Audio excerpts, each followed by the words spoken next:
are working now. Okay. Um, uh, when we were planning the festival, we were asking ourselves, what did all the theaters all over the world do during this pandemic times? Many theaters were closed, work was stopped, festivals were postponed, all these. So how did theater makers all around the world handle these challenges of the pandemic? Very new situation for all of us. So, and then I found that many projects were created in these times, and we want to talk about three of them as examples, as very interesting examples, as I feel, for this handling the challenges of the pandemics. Well, today live, will meet live, live in the web, the artistic director of A la Deriva Teatro aus Guadalajara in Mexico. Welcome, Susana Romo, and her translator, Andrea Bias. Welcome. Hola, hola. Hola. So, Muchas gracias. Yeah, sorry for the technical problems. Sometimes it's really weird. And also live with us is Runa Mattison. She's the chief executive of Starcatchers, Scotland's arts and early years organization in Edinburgh. Hello, Runa. Hi. Thank you for being here, and sorry also to you about this technical stuff. Don't worry, no apologies. Don't worry. I'm sweating. You can see maybe. It's all fine. It's all fine. Okay, great.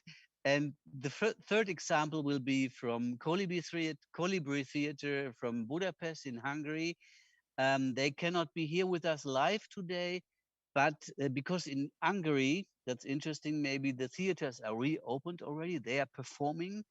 And so that means they have a lot to do to present their shows they made during the pandemic. But I had the chance to talk to some members of the ensemble in Budapest some days ago, and we play in the video of this talk in the end of our talk. All participants who are with us now on the different platforms, they have the possibility to put questions, for example, in the chat rooms or on Zoom, of course. You can ask questions and they will be played in also in the end of each talk. So first I will try to talk to Susanna, and in the end of our talk, the people in the Zoom conference can ask questions if they want. Yeah, I will announce that also. So Susanna Romo, artistic director of A la Deriva Teatro. Welcome in Hamm in Germany. Maybe you can first tell us where is Guadalajara in Mexico? I guess many people don't know, even if it's really a huge city. I was surprised. 1 million inhabitants, 5 million people living in the environment of the city. So it's really kind of mega city. We don't have something like that in Germany. It doesn't exist. So can you tell us a bit where you are seated and how we can get some images about your city region? Sí. Hola, estoy muy contenta de estar con todos ustedes. Hello, I'm really happy to be with all of you. Nuestro corazón late muy fuerte. Our heart is beating really fast right now. Okay. Guadalajara es la segunda ciudad más grande de México. Guadalajara is the second biggest city in Mexico. Y es la ciudad que más identifica a nuestro país. And it's the city that identifies the most our country. Porque aquí nace el mariachi, el tequila. Because the mariachi and the tequila was like, it was born in here. Y al ser una ciudad tan grande, hay muchos niños y niñas. And because it's one of the biggest cities, we have a lot of kids. Y también muchas diferencias y desequilibrios económicos. And a lot of differences and unbalance economically wise. Okay. Okay. And And when did you found the company A la Deriva? In which year was it? ¿En qué año empezó a la deriva? En el 2008. It started on 2008. 2008. 2008. And And can you tell us why you did found the company? Is it Is an it an independent company? Are there Are there many many theaters in Guadalajara Guadalajara who produce for children and young people? ¿Qué te llevó a fundar Guadalajara? A fundar La Deriva y que sí hay mucho teatro para niños aquí. Nosotros, en parte de la compañía que ahora somos a la deriva, Part of the company that right now is a La Deriva, trabajábamos en la universidad antes. Ajá. we used to work in the university before. Y la universidad decidió cerrar todas las compañías de artísticas And the university decided to close every artistic company. y entonces decidimos trabajar como de manera independiente. So we decided to work independently. Y desde el inicio decidimos que nuestro trabajo iba a estar encaminado a los niños y jóvenes. And since the beginning, we decided that our work was going to be focused on girls and, on kids and Yep. teens. Mhm. Okay. And are there many theaters who work for children and young people in your city, in your region?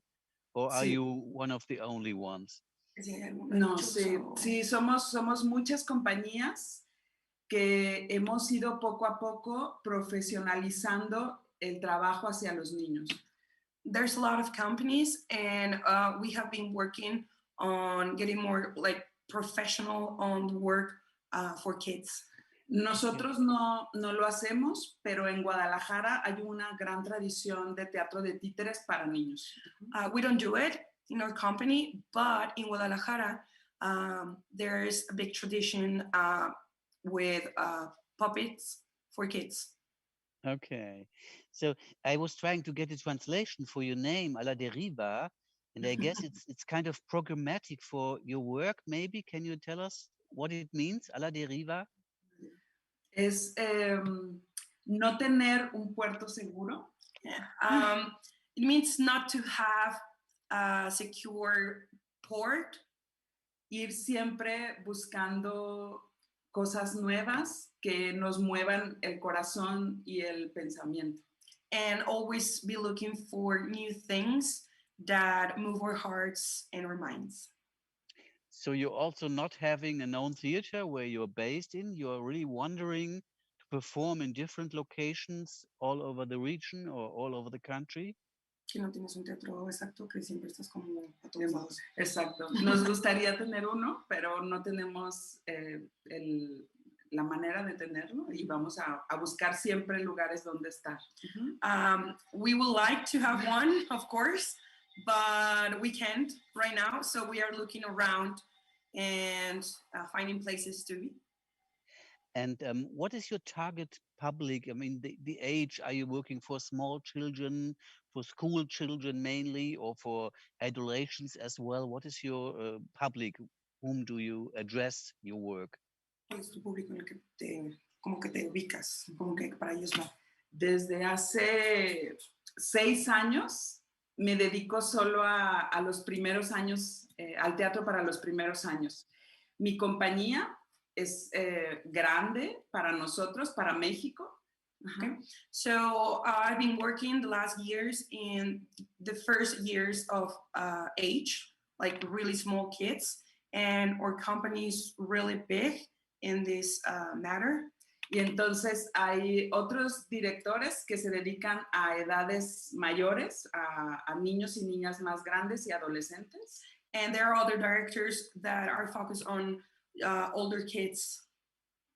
Pero yo tengo 6 años con una sola pasión, que es trabajar para primera infancia. But I have been 6 years with only one passion, that is to work only for the infants. Y aprender de ustedes. And learn from you all. Yeah, okay. And then last year, I guess also like in Europe, it was springtime or something. this virus arrived in your country, and what were the impacts on your work then when the pandemic started off in Mexico? ¿Cuál fue el impacto en tu trabajo cuando empezó la pandemia? Muy fuerte, como creo que a todos nos pasó. It was really hard, like I think it was for all of us. Teníamos mucho miedo porque vivimos al día económicamente.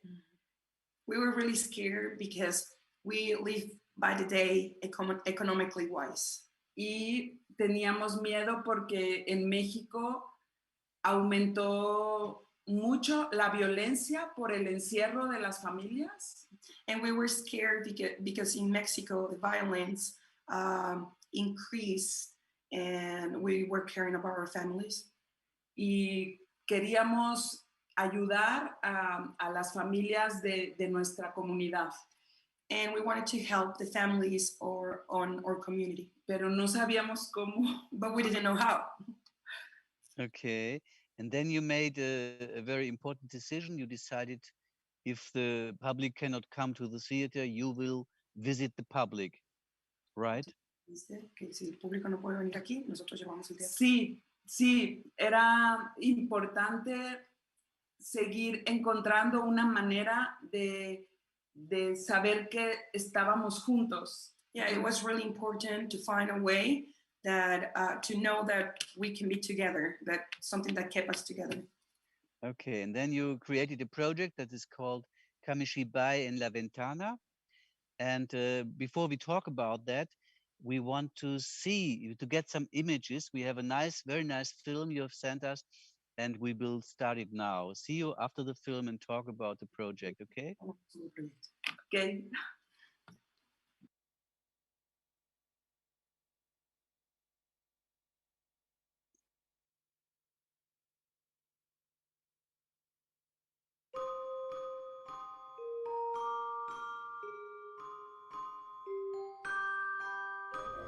Kamishibai es una palabra japonesa que significa teatro de papel. El kamishibai es un artefacto que se usa para contar historias.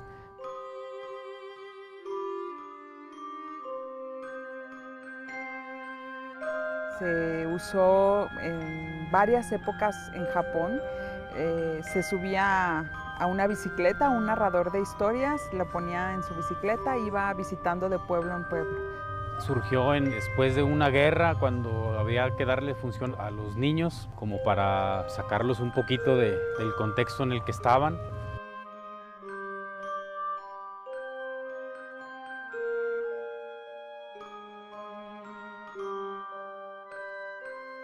Tiene unas puertas que se abren y al abrirse dejan ver imágenes que van cambiando, son unas láminas que van cambiando y eso ayuda a contar la historia.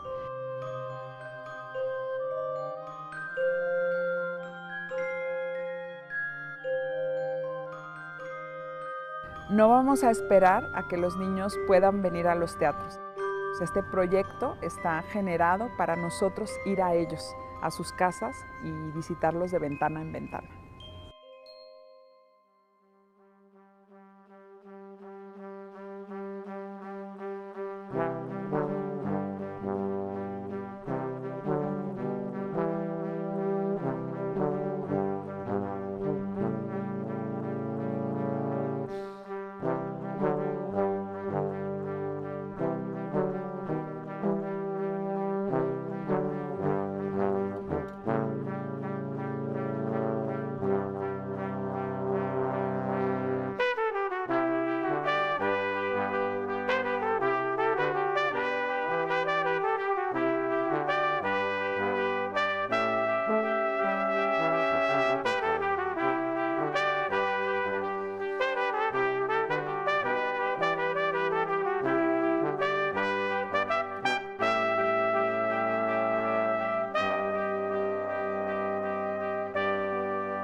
Kamishibai fue un sueño que yo no sabía que tenía.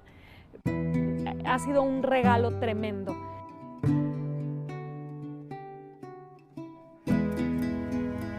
Volver a ver a los niños, o sea, volver a sentir esto que sientes cuando un niño está contigo, cuando juega, participa y te vuelves su cómplice, aunque sea por esos 20 minutos que estuviste ahí. Me voy muy contentísimo, con el corazón lleno de alegría, de ver tantas caritas felices. El propósito se cumplió. Salir, mirar el cielo y visitar a cada familia me impulsa a seguir luchando por generar proyectos que piensen en los niños y en las niñas. Estar juntas, juntos, en familia, ese es el camino.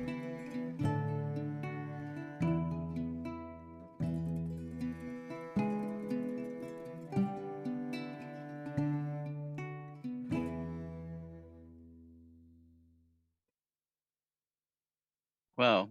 Yeah. Thank you. Thank you so much.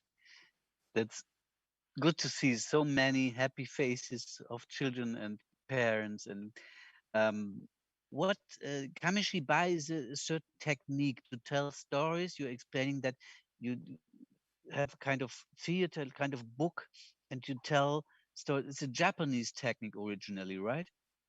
Sí, es una técnica japonesa. Sí, así es, sí. Yeah, that's right.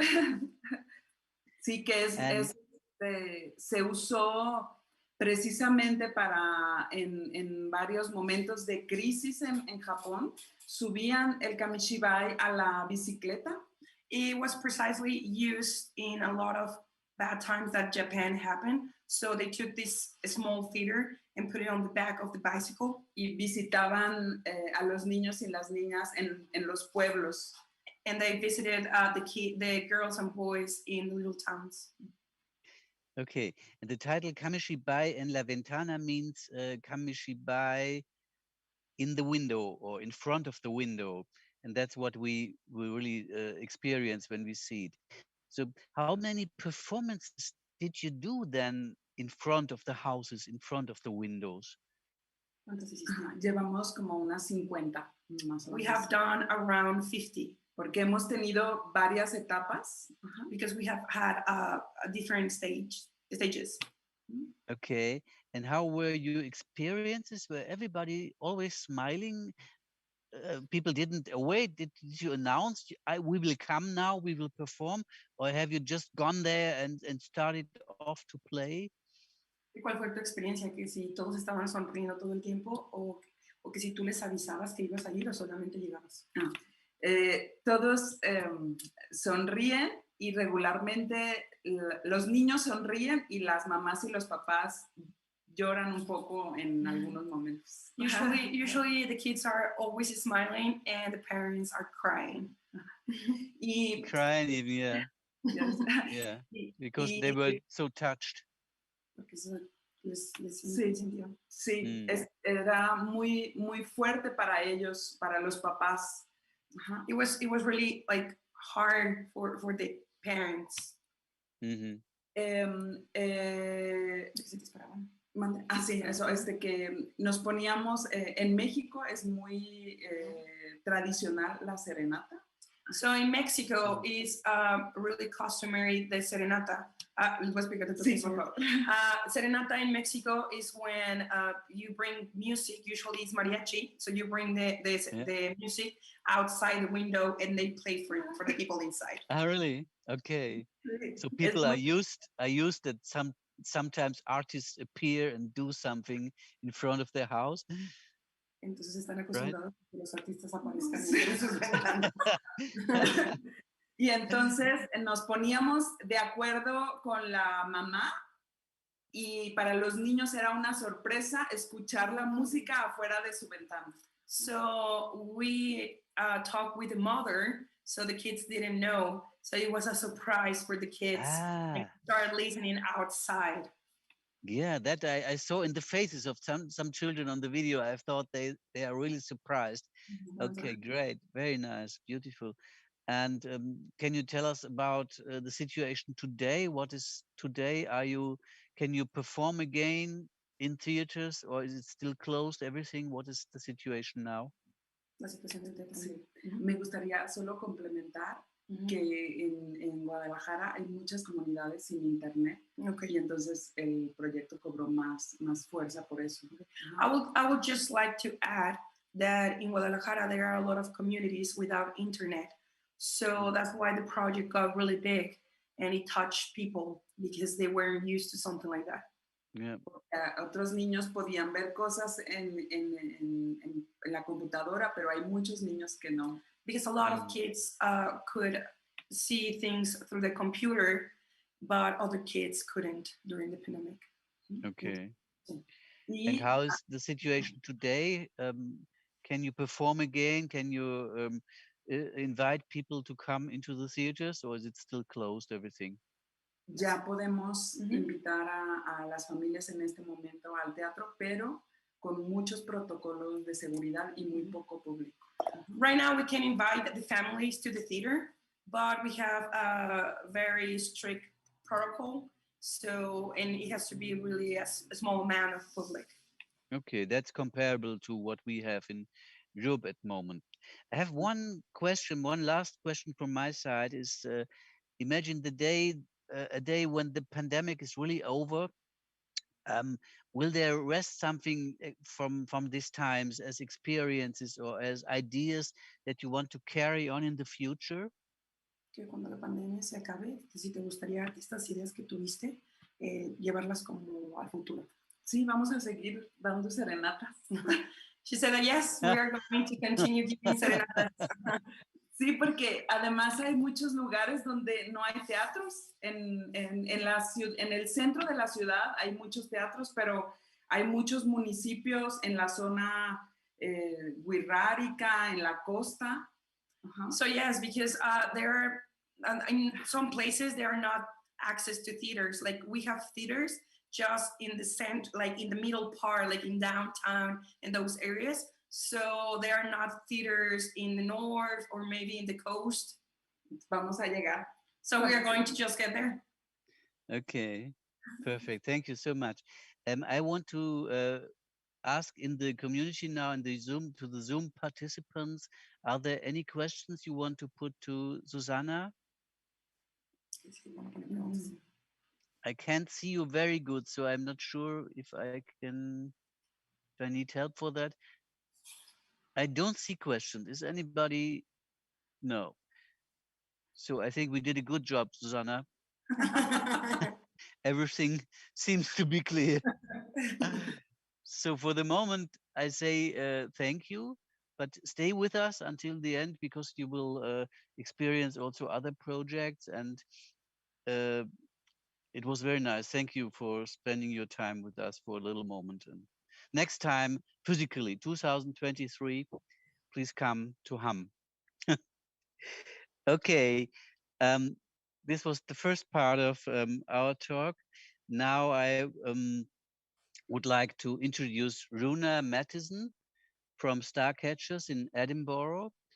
Runa, I think many people know you already because it's a long time that you're working in the field of theater for small children. And you founded the organization Starcatchers, but I don't want to talk about because it's yours. So please tell us, what is Starcatchers? When did you found it, and for what to do in Scotland? Sure. Well, it has been a long time. This is our 15th birthday year. So I have been doing this work with babies and young children since 2006. So I technically didn't find Starcatchers. It was a pilot project. So back in 2006, a local community-based arts centre in a very deprived part of Edinburgh got some funding to do this Starcatchers project, and it was to explore how having artists and residents within that art centre engaging with families and nurseries and groups in the local community, how that could inspire the creation of performances for babies at that point aged from birth to 3. And then we did another big project. So that was 2006, 2008. We became part of Imaginate, who many people will know run the Edinburgh International Children's Festival and are a kind of a developmental organisation for performing arts for children and young people in Scotland.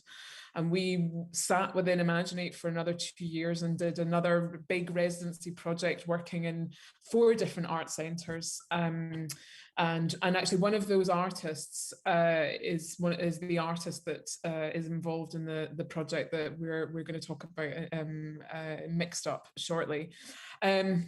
And then in 2011, we became an independent organisation. So for the last 15 years, we have really evolved, but a lot of the work that we do now, I can still trace back to that very first project. So we have 4 kind of key areas of work. We produce and tour theatre productions, visual art installations, those kinds of works that we can take to the theatres and to nurseries and to community centres all over Scotland. And sometimes we're able to take them internationally. And I think, if I'm right, my house has been in Ham. Yeah, a number of years ago. And we also run community engagement projects, because I'm really fascinated about what happens when very young children have a consistent contact with an artist, and how those relationships and the trust and the confidence that's built because these children and their parents and carers are working with artists over long periods of time. So we have a young parents program at the moment, working with young parents under the age of 25 who have babies under the age of 2, and we are running that in an area of Edinburgh. And we have a similar project that we're just starting in Fife, which is just north of Edinburgh. It's about half an hour north of where I am just now. Excuse me. And we also have a project that's working with, now we call it kinship care. And it's what happens when, if a child's parents are not able to look after them, that a grandparent or an aunt or an uncle or a family friend will take the child and look after the child, rather than them go into a children's home or a kind of local authority kind of care situation. It's about family, and so we call this kinship care. But the children who are in kinship care are probably the most vulnerable children in Scotland.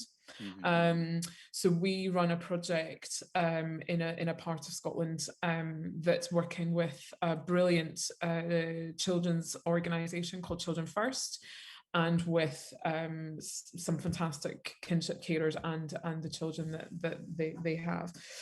So we do that kind of work. Runa, stop a little moment. Sorry. Because it's so much, it's hard to understand everything. So maybe because I'm following you since the beginning, I feel, so I know a lot of your steps, and I'm really full of respect and everything for this development you made with Starcatchers. It's enormous how this organization developed and grew. And then the pandemic arrived. So that's where that's where we wanted. The pandemic arrived to all of us, of course. And then, as you told me before, you wanted to make a theater show. One of your artists in your organization wanted to make a theater show, and then there were some decisions that were made, and we arrived in Mixed Up. Yes. So tell us a bit about this process. I'll tell you about Mixed Up. So a couple of years ago, we were talking with this artist, Katie Wilson. She had been an artist in residence. She was working on some of our engagement projects. She'd made an incredible installation in 2014 that we toured around the country for babies, and it was amazing. And I wanted to kind of see what was next in terms of a piece of work from Katie. And she'd come up with this idea that she wanted to explore how you have a piece for young children that could explore big emotions. Grief was one of the things that she was talking about, because that was something that her family had been affected by around about that time. And she has two young children who were trying to process the death of a grandparent, and so she was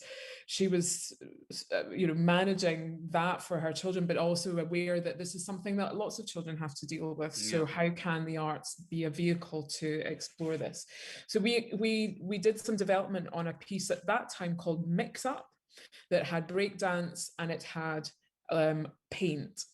So the children were getting to play with paint, and there was this dancer in a nursery kind of getting very messy. And so the next stage for us in 2020 would have been to develop this further into a performance. But of course, COVID happened.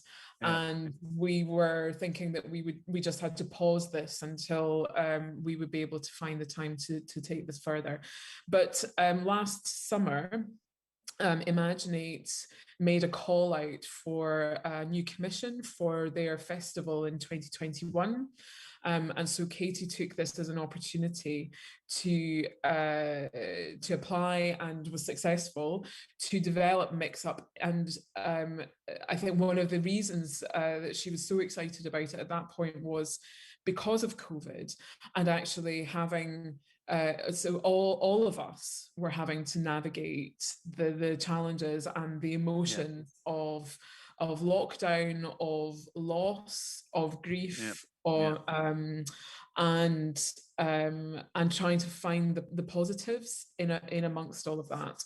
So we were really excited to be working with Imaginate on this commission, and the plan up until the beginning of this year was very much that we would create a performance that would have breakdance, it would have beatboxing, it would have music, and it would have paint, and we would create a structure that we could present in school playgrounds. Okay, but first maybe because everybody has to understand, I know already a lot, but sure. I think we are very fast telling. The first thing was that you made these videos, mixed up videos, and there we have a cutout of 5 minutes of the different videos you made about beatboxing, about dancing, about working with colors like painting and graffiti maybe as well. Yeah, the idea was, so it was sort of became part of the idea because we had to make a film. Katie didn't want to just have a film of a performance because she hadn't made the performance yet. So they created a film, but they also created a series of workshop films so it became a package that was shared with the schools as part of the Imaginate Festival just in the last couple of weeks. Cool. Let's get an impression. Yes, do that. Okay. We play the film. It's about 5 minutes. Very nice film. Yeah. Please, technique. Play the.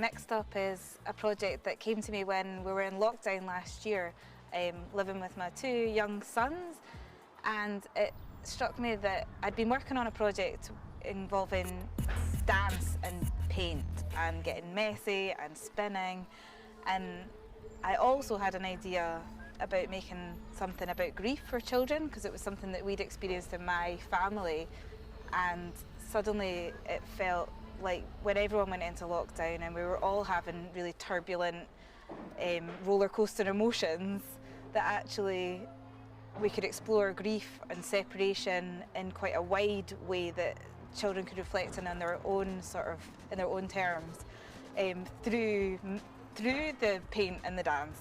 So the sort of two ideas that I was having sort of came together. So it was called Mix Up, and then it became Mixed Up, and it was about emotions and exploring the different colours merging together. Shot a film with Big Taj, teaching them how to do body percussion, and some of that is because when they're watching the film I really wanted them to be able to move and not just to sit and be static.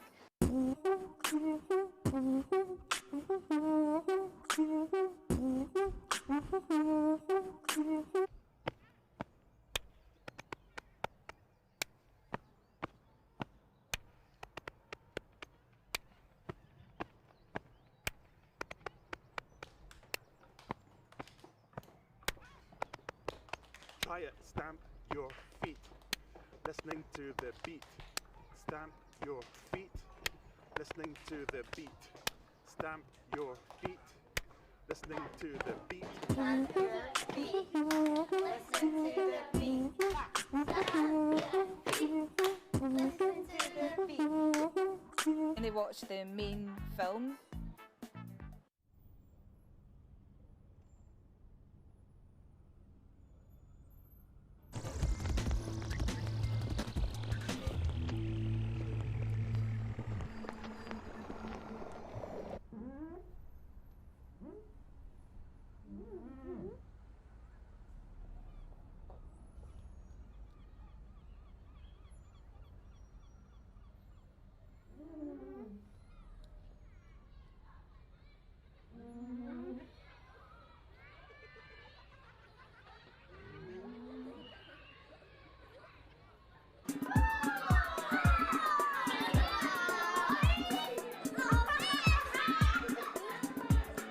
After that, we've said, can the schools go out into their playground and they take the chalks and so there's like a kind of freedom in that. There's a little bit of an idea like dance with the chalks is what we gave today, and that worked really, really well.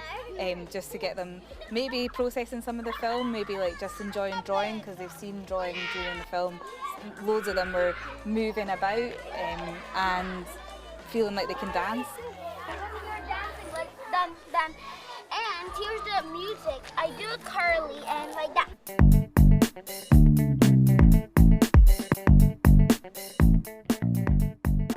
We use colors and patterns to explore the emotions and feelings of our character. So we use yellow whenever they're happy and they see their friend, and then we use blue whenever they're sad and they're missing their friend. These are the colours that we've chosen, but you might express your feelings and see colours differently. You can use one colour, two colours or more. You can keep them separate or you can mix them up because sometimes our feelings are mixed up.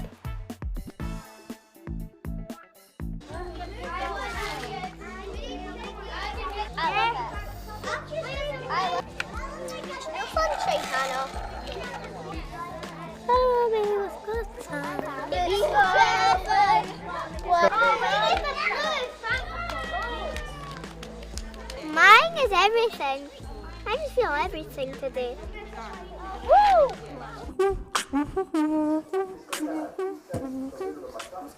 Hello, it's me again, surprise! I'm going to teach you some basic beatboxing, alright? These are the 3 sounds I'm going to teach you. With these 3 sounds, you can go.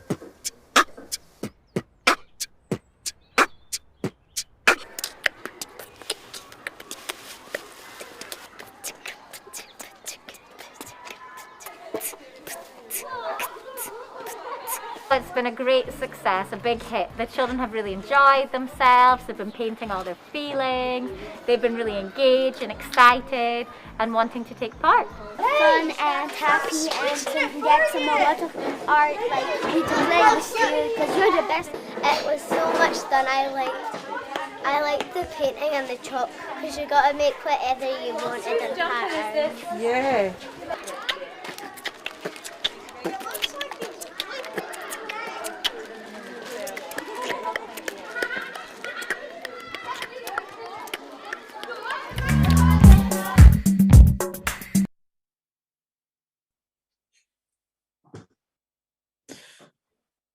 Oh yeah, sorry, I don't know if you could hear everything. we are having. The sound is a little funny, but what I can do, if people are interested, that if people want, I can put my email in the chat and people can send me a message and I can send a link to the films and things, because there's that's a kind of a condensed version of of the experience. Sorry for these technical problems. I don't know what happened, but there you see, we are a theater. We are not a broadcasting company. We try our best. This is all learning, Michael. Yeah, thank you. Thank you. So Imaginate Festival, which is one of the biggest festival in Great Britain and Scotland, was a co-producer for this project. And you also had, some weeks ago, you had a premiere, so you really could work with children. Can you tell us a bit about the experience? Because this is really new, even me, I didn't hear about, so I'm very curious. Sure. So as I was saying, the schools received the kind of the suite of the films, and they also received a box of chalk. So big chunky chalk that the children could draw with, some streamers and a confetti cannon, because one of the kind of the key things for us was to try and make this as interactive an experience as possible, and really to encourage the children to be responding whilst they were watching the film. So the teachers could start with the body percussion film in advance. They could do all three of the films in advance, or they could do them, stagger them, but really to create a kind of a build up to watching the main film, and then this kind of explosion of responses that came afterwards. So the children in the film that we have here, we did a little experiment with them. They were the first ones to get the whole experience, and we went to film the response that they had. So that idea that after they've watched the film, they go out into the playground and are immediately responding and drawing and painting and beatboxing. The beatboxing has been very popular from the feedback that we've had. But the feedback overall has been really positive from schools and from children. Sort of children, we've had parents sending messages to the school where they're saying their children have come home and they've been so full of a kind of a need to tell what they've experienced that day. Okay. Sort of children who where they kind of they can't get their words out, and their faces kind of get redder and redder and redder with the excitement of this experience that they've had. So I think for us, it's been a really different kind of experience, a creative experience, but it's been a really positive experience, despite it not being what Katie wanted to make in the first place.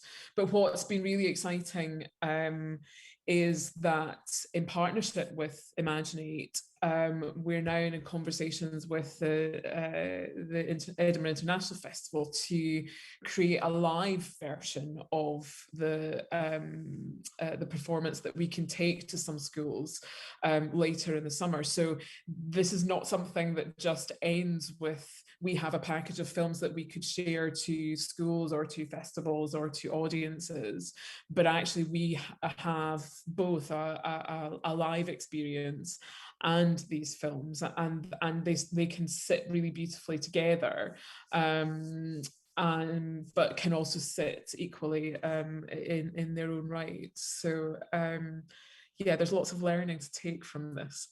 Wow. So I feel I'm very curious and looking forward to see the show one day, I hope, next summer, or when it will be produced. And would you say that this impulse you've got through the virus, through these times, was a positive one also for the future of your work, that you maybe make things different from now on? Yeah, I don't think, I think what we're desperate to be able to do is to be in front of a live audience again, because I'm not an artist. We don't have an artistic director. We work with lots of different artists to develop the productions that we make. So we have about 4 other pieces of work that are in development at the moment, and we also have other work that we were planning to tour now.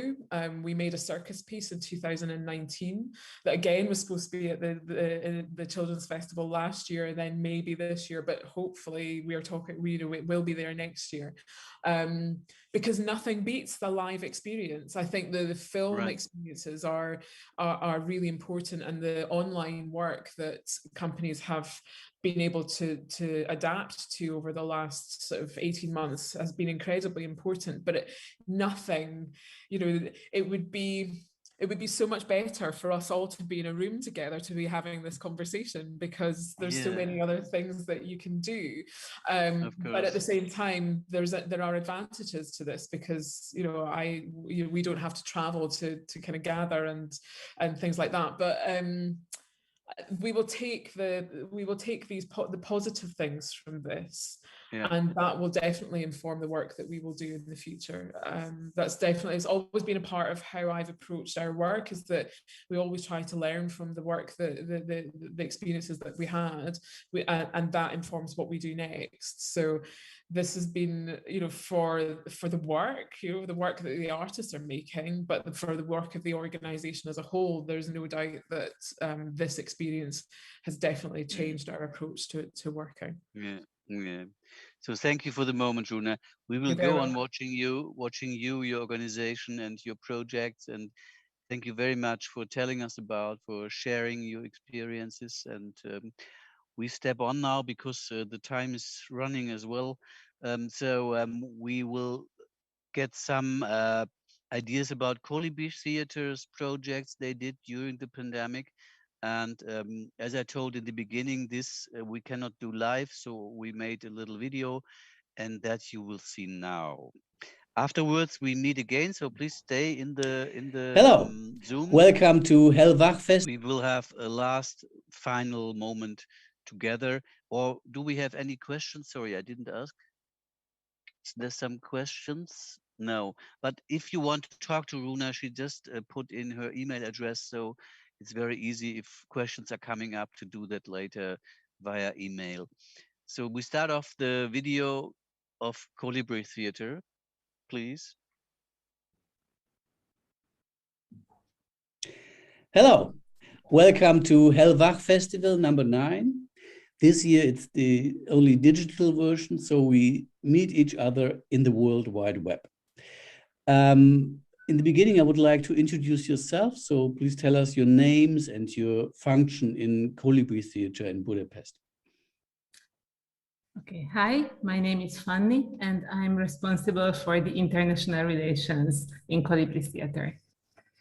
Hi, I'm Aniko, and I'm the press and PR manager at Colibri Theater. Hi, I'm Rita Alexic, and I'm an actress and a puppeteer at Colibri Theater. Hi, I'm Zoltán Bodnár, and I am actor here.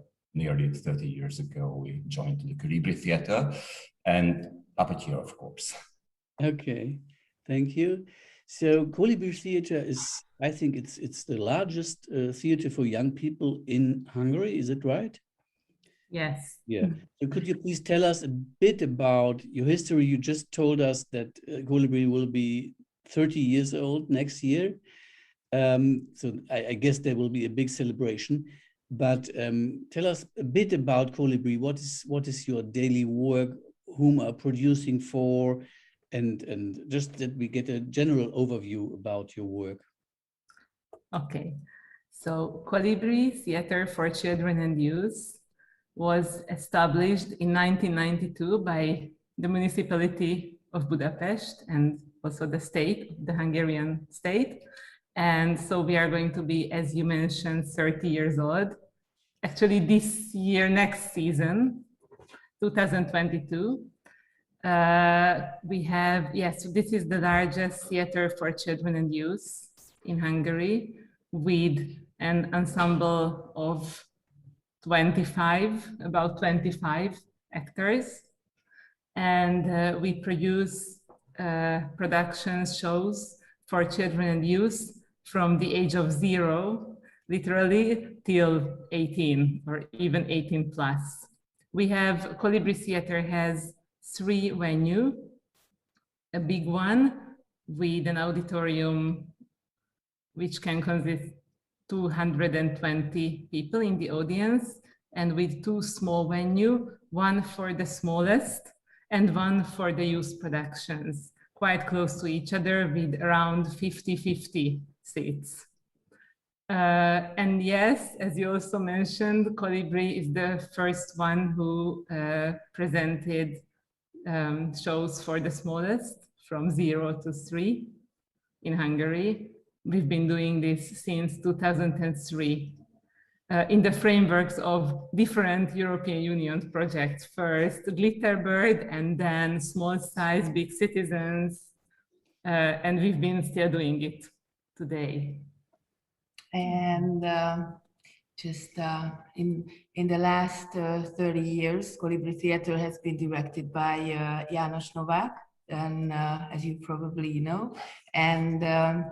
And yes, we are a repertory theater, which means that we have a vast repertory of children's plays and plays for performances, early years performances, and shows for young audiences.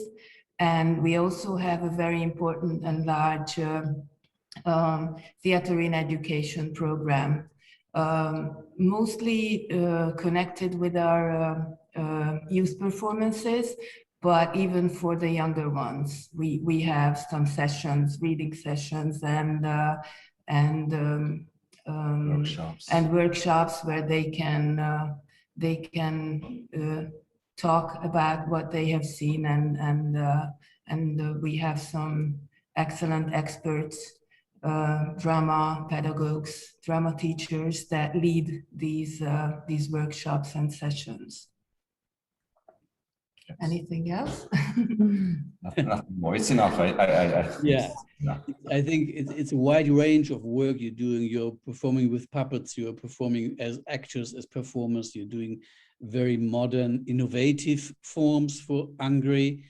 And also you are working internationally. So you're involved, as you said, in Glitterbird. That's some years ago. That was the first project for theater for young children. But then you're also part of Small Size European network, and also part of Mapping network, and also part of Europe Fiction. So yes. Really and Platform and Play on. So yeah, it's several. So it's a wide range of international work. And would you say, Fanny, that this international collaboration are important for Colibri? I would say it's very important, no question. Yes, of course. As I mentioned, we've been doing it now since almost 20 years, 18 years.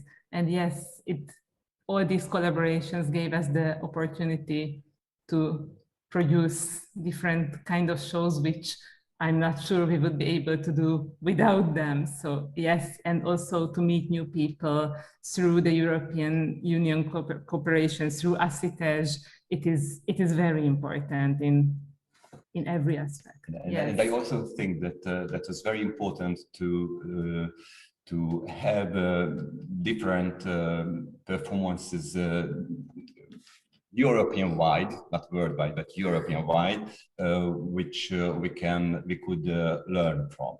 So we could improve our way of playing for the young children. So before it, we played a bit different way, but it changed our minds how to work better for these ages.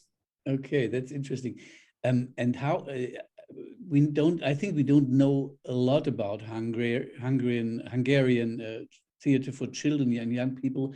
Are there many theaters in Hungary? Hungary is not that big like Germany, or you're not that many people, but are there many companies working for young people? Yes, Hungary is not that big. Also, compared to its size, there are a lot of theater buildings, and also theaters with companies, and also companies even without a theater. There are several ones. But not for children and youth. But usually puppet theaters in big cities like Debrecen, Kecskemét, and they not just play puppet shows, but also for children. Especially when we started these European projects, they also joined us and worked out different shows, for example, with to the toddlers, to the very, very youngs, and also for the youth. Okay. Before it, there was just few performances. But in Hungary, Kolibri Theater is the first and biggest theater for children and youth. Yeah, cool. And then last year, we go back now to last year, 2020, springtime in Germany. I looked it up. In March, we had to stop performing. We had to close our theater because of the corona epidemic. Can you remember to that moment what happened? Because you are a big ensemble, 25 performers. Suddenly, everybody had to stop to perform. The public was couldn't come anymore. So, what was your, I would say, your first experience or impression of what's coming up there? Yes, we were actually rehearsing a new play, and we wanted to have a premiere, I think, in like some weeks, and we just suddenly had to stop. And everybody was going home, and everybody was just I don't know. So we didn't know what to do. And then actually, I think János came up with the idea that let's begin working at home, and let's say tales for children online, because this is the only way to go on. And we wait until the government lets us to come back to the theater. So we started to make some tales online for our audience. Okay. Now, I think we have a look now, because we have some examples, just short examples of what you did. And afterwards, we talk about your experiences in this project, okay? Yeah.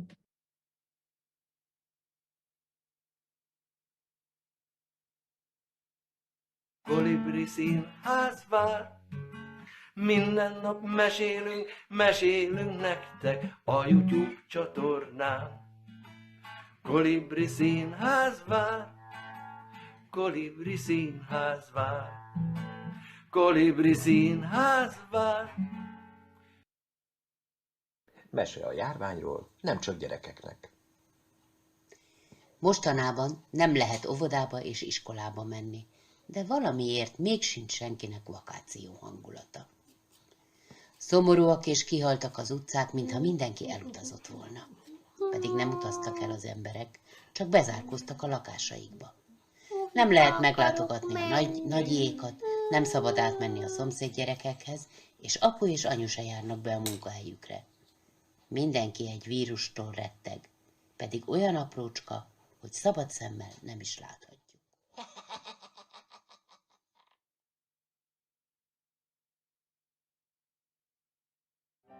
Sziasztok, Rácz Kriszta vagyok. Wilhelm Busch, Max és Móricz című könyvéből szeretnénk nektek egy újabb csínt elmesélni. A 7 közül most a 4. Fogadjátok szeretettel. Mi vagyunk a Max és Móricz, az élet nekünk egy jó vicc.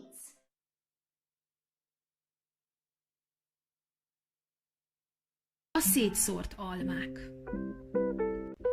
Amikor Isten az eget, a földet és az első embereket megteremtette, látta, hogy még kevés az ember.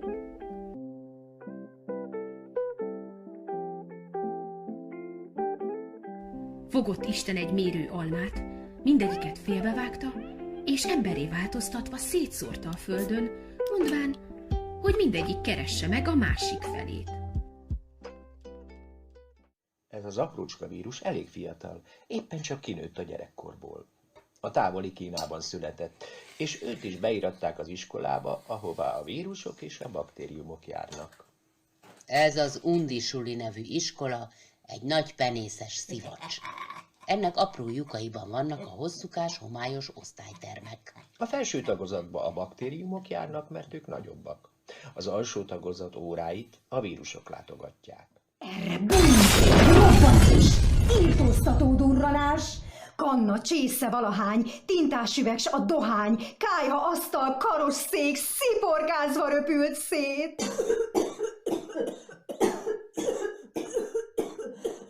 Alig, hogy felszállott a gőz, látjuk lempelt, ott időz, háton fekve. Él igaz, de ez savanyú vigasz. Fekete akára szurok, arcát fedi koromburok, és szemöldök haj egy tincs bőrig égett, sehol sincs. Gyerekeket kitanítsa, tudományt kigyarapítsa. Ki fog a helyébe állni, ő helyette orgonálni? S dohányzásra mit alkalmaz, ha a pipa cserép halmaz? Idővel meggyógyul minden. Csak a pipa nincsen rendben. 4. volt ez a csíny, hely, de bizony nem kicsi. A szert, amelynek kísérletezni kezdtek, vakcinának hívták. Emellett azonban úgy döntöttek, hogy hadsereget toboroznak, és kiadják a parancsokat a jelentkezőknek. Ti, akik most ezt a mesét hallgatjátok, mindnyájan ennek a láthatatlan hadseregnek a katonái vagytok. Ha segítetek, könnyebben le tudjuk győzni Koronát, aki már itt sompolyog az utcákon, itt rejtőzik a házak között. Tudnatok kell, hogy neki is vannak gyenge pontjai, bármilyen erősnek képzeli is magát, bizonyám. Például fél a szappantól. Az alapos melegvizes kézmosástól elpusztul. Jól hallottátok, ez a kis parányi tüskés zsarnok retteg a víztől. Azt is tudnotok kell, hogy csak 1 másfél méteres távolságot tud ugrani. Ha ennél távolabb álltok egymástól és nem mentek közelebb, képtelen átszökkenni egyik emberről a másikra. Lebeg a levegőben, aztán elfárad, letelepszik valahová pihenni. Ezért ma is keresik az emberek a másik felüket. Így hát azok a házasfelek, akik egy almából lettek, békességben élnek. Azok ellenben, akik nem egy almából lettek, szívódnak és állandóan veszekednek.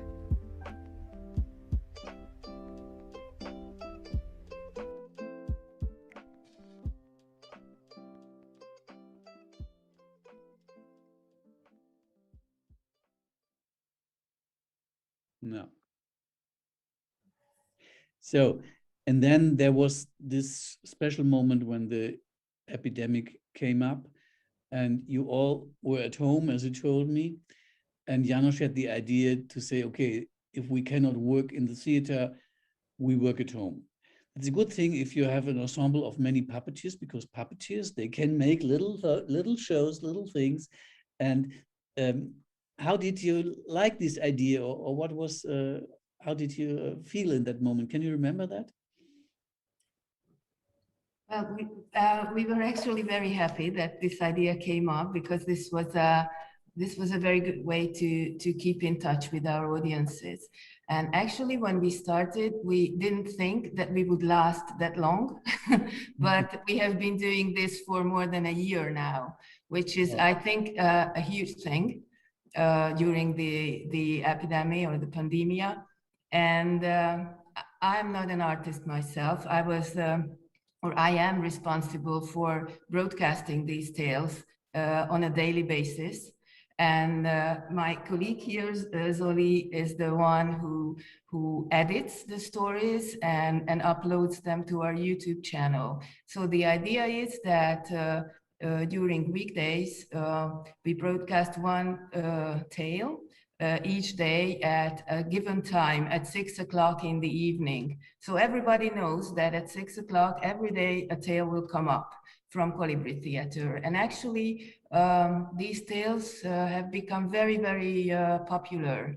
and people just loved it, and we were so surprised and so happy that people started to click on them, and we are now at tale 186, which is a big number.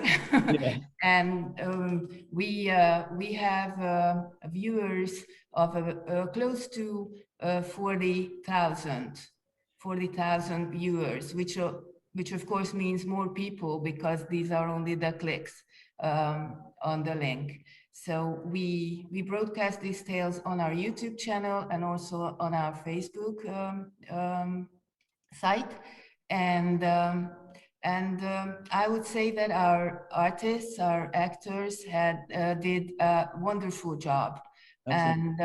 And some very, I couldn't wait for each day to a new tale to come up, because each of them was so creative and told so much about the artist herself or himself. So this, as an outsider, I would say that I learned so much about my colleagues because each tale showed a different personality that came from their hearts, from their skills. And so this was a way that our artists could show themselves in a different light from their homes. And it was a little bit behind the scenes, so it was very exciting, I think, for our audiences to see them in a different environment. So I think that we made the best of the pandemic situation that we could. It really looks like, and it also looks like as if you have created a TV channel, a known TV channel, Colibri TV. Yeah, yes. Right? So that's very nice. That's Loli's job. More than 10 years ago, I established it by myself. So this is our YouTube channel that we were talking about. Very nice, very nice. But I have one question. It's quite technical, but does everybody have a camera at home, or did you have a camera team walking around, or how did you manage this technical aspect? Yeah, the title of it, Mobile Stories, which well, is very well, everyone gets mobile phones at home, so well, different categories, different style, but so everyone could make this recorded thing at home by him or herself, or by the help of his or her families. Okay. Or Zoli's help. Sometimes we call Zoli from home and Zoli help us to edit or something. So he has a great job in that one. Okay. It wasn't an easy job because so many different mobile phones. So the editing thing was a bit challenge. So if somebody from Germany or however, from somewhere in the world, people who are watching us now in this conference, wants to see these stories, they can visit your YouTube channel and find 100 and what did you say, 186? 86 as for today. Wow, that's great. Go on. Yeah. I'm curious. I will do that. I will spend nights and nights in front of that because it's beautiful and it's a very nice idea. And I feel that also you had the chance, by this work, you had the chance to stay working as artists and not just waiting for the end of the pandemic. One last question, maybe. How is the situation today? Are you performing again? Is the theater open for reduced public or for something? We just had the premiere last week, directed by János Novák. Okay. And this is the, how to say, most important Hungarian drama play in Hungary. And then, well, it was pretty successful. Yes. We really loved it. You had real public people. Yes, because now the situation is a bit better in Hungary because of the vaccination and stuff. So we really have to be careful. Audience has to wear masks and all the others, but all the company are vaccinated. everybody was vaccinated, and great. Yes, we like hope everything will go fine. Yeah. And we had like 3 performances, I think, in front of real people. Yes, young ones and all the families, because it's a really serious play. Actually, it's a little bit how to say, theoretical, or yes, so philosophical. Yes, philosophical. Written by Modach.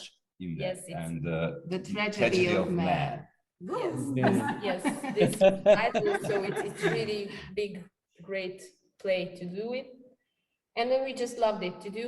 But maybe next year we will do it again. So now we just keep a bit distance again. Okay, thank you so much. It's so nice to see you laughing and looking forward, optimistic. That's really cool. We are not opened yet, but I hope in September we can start to perform again also in Germany.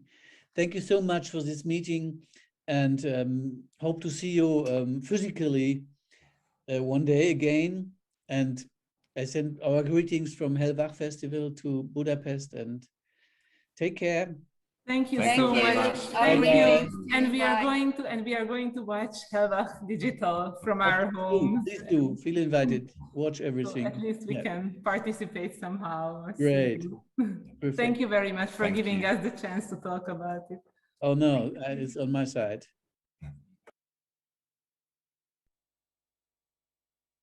We're back. Okay. At the end of this talk round meeting, however we call it, about the projects of the pandemic, I want to invite all people present to watch a 2-minute video, which that touched me very much. It was during the research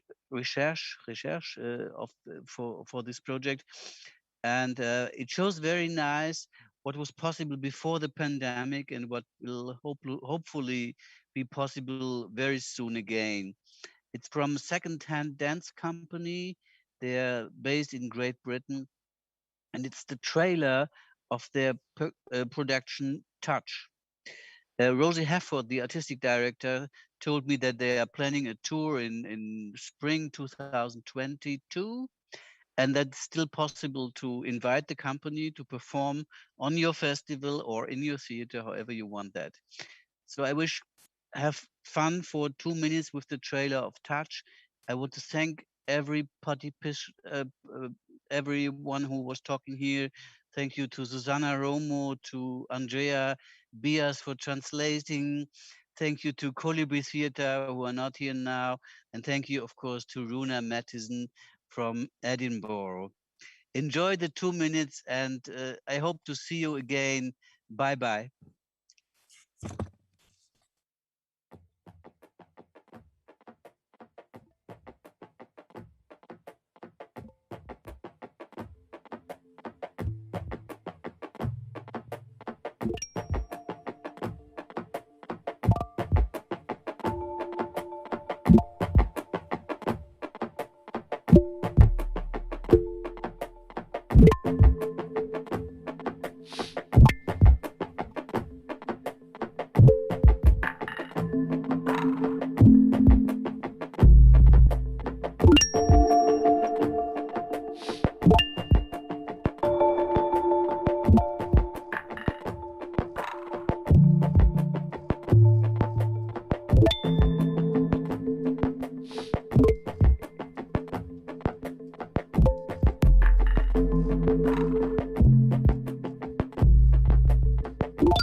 you.